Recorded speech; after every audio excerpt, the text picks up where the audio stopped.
Hey, welcome to my page.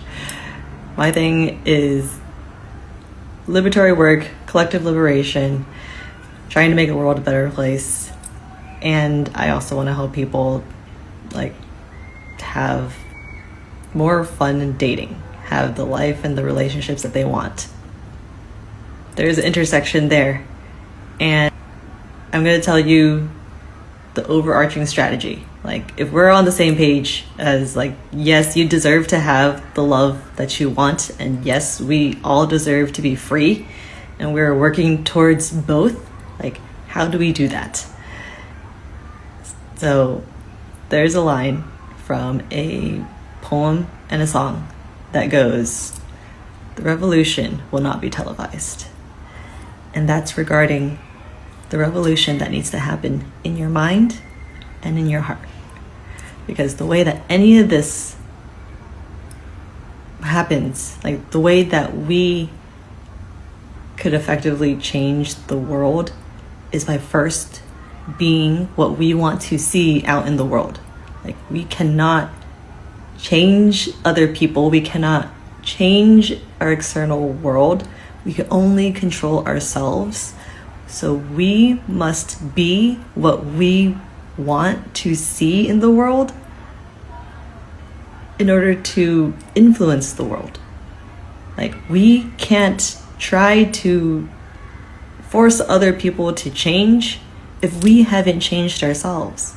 We need to be the example. We need to start first. We need to be really, really intentional, really, really consciously aware of our energy, what we're doing and thinking and saying, how we are not only treating others, but how are we treating ourselves, because all of that has consequences. It all affects everything and everybody and our immediate environment, and that ripples out to influence the world, and our choices and the way that we live our life affects the world. Where we spend our dollars affects the world. So in parallel to that,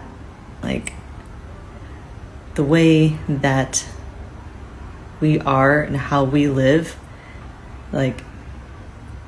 that is how we change the world. And in regards to dating, and finding a partner and a mate that we want, we have to be that person that we want. We have to know what type of person that we're looking for and wanting to be with, and we have to embody all of those qualities.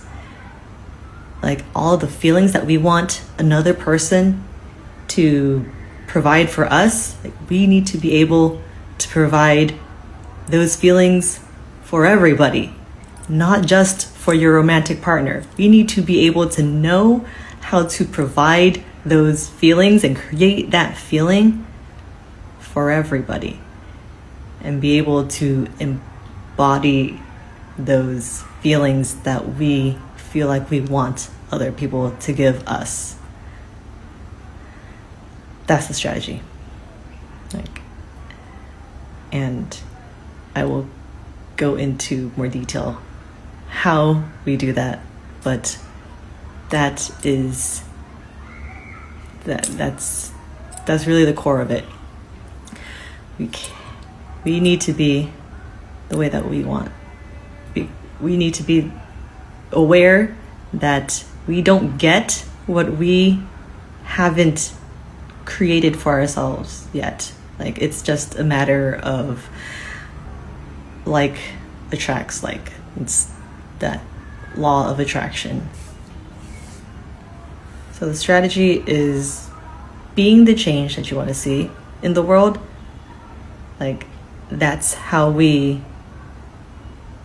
the place where we need to be in order to have effective activism. We work on ourselves first, and we also stand up against what's wrong. We stand up together, we organize together, we fight fascism together. And in regards to having the love life that we want, attracting the partner that we want, creating the loving relationships that we want. Like, we need to know ourselves. We need to know what we want, like the type of person that we want. We need to know what those qualities are, and we need to know how to embody those qualities and be able to create those feelings that we want another person to give us, and we need to be able to give that to ourselves. We need to be able to understand what those feelings are and to give those feelings to ourselves. We need to love ourselves in the way that we want others to love us. So that expands our awareness, our capacity. That just like makes things clear to our brain so that we know what we're looking for. It's not just a like attracts like type of thing. Like we won't know what the feeling is, the feeling that we're trying to get from another person until we get a sense of that feeling. We have to get a sense of that feeling before we try to find it. Like, we're not going to know what it is, and we can't control another person and beg them and force them and hope that they give us that feeling. We must always remember to be responsible for our own emotions, and our work is to create environments and help others feel safe in our presence so that they would reflect back the feelings and the sentiment and the experience that we are giving them. That's the only way we could create change in the world, by us being the change we want to see in the world. So work on yourself first. So I want you to start thinking of, how do you want others to be out in the world? If you don't like how there are people who are uneducated, violent, abusive, ignorant, racist, bigoted, beyond reason, fascists, what I need you to do is to look at each of those qualities really honestly, and look at yourself really honestly, and ask yourself, where am I also doing those things? Am I doing any of those things? And you need to be very honest with yourself, and you need to be willing to change. You need to be able to see how you are part of the problem. Until you're consciously aware of how you are part of the solution. So if you've been living in such a way where you haven't really given it too much thought about how your actions are affecting others, truly affecting others, like the effectiveness of, like, why are you feeling the way that you feel and the way that you are interacting with people, until you have given it really conscious thought into why you interact with them the way that you do, and to what effect. How are those interactions going? Are they positive or are they negative? Do you feel positive or do you feel negative? Like, you need to be able to see and be honest with yourself with the impact. Because if the impact of your actions is not a positive or a neutral response, then you are causing harm. That means it's a negative response. You need to be honest with yourself. You need to see things really clearly with how your energy, your words, your actions are affecting people and the environment and the world, and if it is creating more good or if it's creating more harm. And if it's creating more harm, you need to think of a way of, okay, what's a better way of doing this? What is going to be more effective? How can I change? How can I express myself and get my point across in a way that does not create harm? And sometimes you just need to stop engaging with people that aren't willing to have the conversation with you.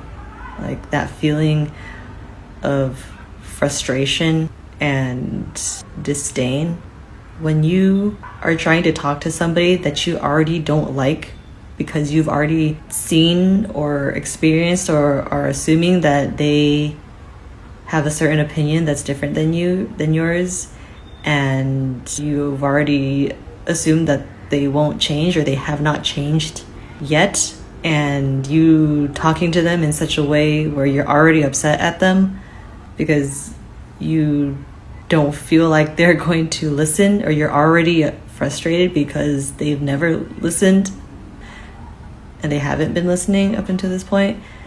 You need to see how that's not helping and it's making things worse. Your frustration and your anger is valid, but the way that you focus your energy to have conversations with people that you don't like and won't listen, like, we need to recognize that that too is causing harm. You're not doing any good by talking to somebody who you already assume doesn't get it. You already don't like this person. Why are you talking to this person? Don't talk to them. If you can't behave in a way that's calm, where you can't see the other person in their humanity as a person that is a certain way, is the way that they are because of their upbringing, because they didn't have the same circumstance that you did for them to have the same perspective that you have, stop having conversations with those people. You don't need to talk to them if the energy that you're putting out is not helpful or conducive or is going to change their mind anyway. We need to focus on ourselves. It is always going to be the only way that things get better is when we focus on ourselves, on what we think, how we feel, what we do.